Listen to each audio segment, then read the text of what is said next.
Hello, this is a sermon for the 4th of December 2022. That's the second Sunday in Advent, Year A. The readings are Isaiah 11 verses 1 to 10, Romans 15 verses 4 to 13, and Matthew chapter 3 verses 1 to 12. Well, just as we're getting excited about the coming of Christmas as we move into December, so we are supposed to hear the good news of the coming Messiah in Isaiah. Christmas means a lot of things to us all in so many ways, but it's about family gatherings we might look forward to, catching up with friends and colleagues, parties, eating good food and having a jolly good time, forgetting the problems of life for a while and having a relaxed time together. Christmas can be especially welcome if you've gone through a bad year. Now, Israel rejoices at the good news because they have been through a terrible time. A tree stump is the image, a symbol of lost life, of lost flourishing, of lost hope. Just a tree stump, apparently dead and finished. But now there is a green shoot of hope. What appeared to be dead is alive after all. By verse 2, the shoot has taken on the form of a person. Now, the Messiah is not mentioned specifically, but it is thoroughly messianic in tone. The new ruler will bring wonderful qualities to lead the people into happier times. Paul quotes from this passage in Romans. The image of life coming back from death has obvious Christian resonance.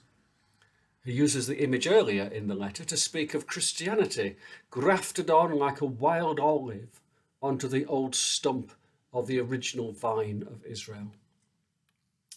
The image of a new shoot promising renewed life is obviously encouraging to people in churches today that have declined over the years. It helps us keep going through difficult times, keep going that bit longer in hope that we hold on to, that things might just get better in the future. But Christmas isn't all good news. It costs a lot to start with. Relatives can quarrel. Someone might have too much to drink and ruin things. The gas runs out on the barbecue. You're lonely and have no invite. So too with the new shoot from the stump of Jesse. That's not all good news either. His coming will also be a time of judgment. Isaiah 11 verse 3 says, "He will delight in finding the fear of the Lord." Now, fear in that sentence is from the Hebrew word for smell.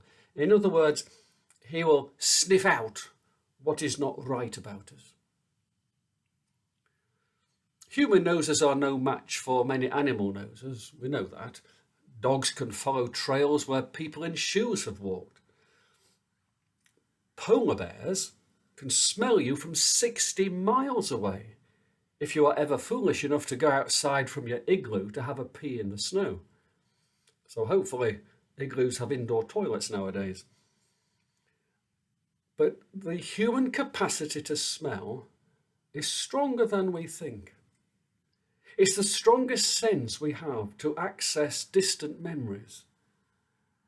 When we smell, for instance, burning wood, baking bread, hot oil on metal or whatever it might be, through our power of memory we can be transported back across time and space to access memories we thought we'd long since forgotten. We also use a phrase that refers to this capacity to smell, such as in the phrase, "we can smell a rat." In other words, things may look right, they may sound right, but sometimes they just don't smell right. The Bible knows of the power of smell in this same sense. Jacob, for instance, fools his blind father Isaac, not just by wearing a goat's skin, so that he felt hairy like his brother Esau, but also because Isaac leant over to kiss his son and could smell the clothing of Esau, which Jacob had wisely put on. The coming Messiah, in other words, will not be fooled by outward appearance or by our protestations of faith. He will sniff out what is really wrong with us, even if we try to conceal it. It's got to be said, there's not much cheery good news on offer from John the Baptist. He is all about the judgment side of the equation. The axe is set at the root of the tree. Israel is about to be felled once more. The long-anticipated Messiah comes with his winnowing fork to separate the wheat from the chaff. He comes to shine a bright light upon us and will illuminate the darkest corners of our lives, of the church, of society. Well, that's fairly grim reading, but despite the preponderance of gloom and dire warning in the Baptist's challenge, what he says is ultimately good news, taken in the round. We all have dark corners in our lives where some of the rubbish is piled up. Every church, every society has its cluttered corners it would rather ignore. Jesus comes to bring judgment, not because God delights in meting out punishment and wants to find any excuse he can to reject us and make us feel bad about ourselves, but because he wants us to have lives that are lived to their fullest, to their happiest. This is best done not by ignoring the dirty corners, but by courageously facing them and cleaning them out. Presumably, even nests of vipers have a chance in Jesus to put things right, if they choose to do so. Such a resolution of things not right, such a sorting out and facing up to the darker things in our lives, is not intended to condemn us, but to lighten our load and bring us peace. Peace in Isaiah has that memorable poetic image of the wolf that will lie down with the lamb, the leopard with the goat, the cow will feed with the bear, and the infant will play with the viper's brood. You see, I just said there was hope for the viper's brood. It's not easy to discern what Isaiah means by "as the waters cover the sea," but I suspect it may mean that the unruly salt sea will be overrun by sweet fresh water.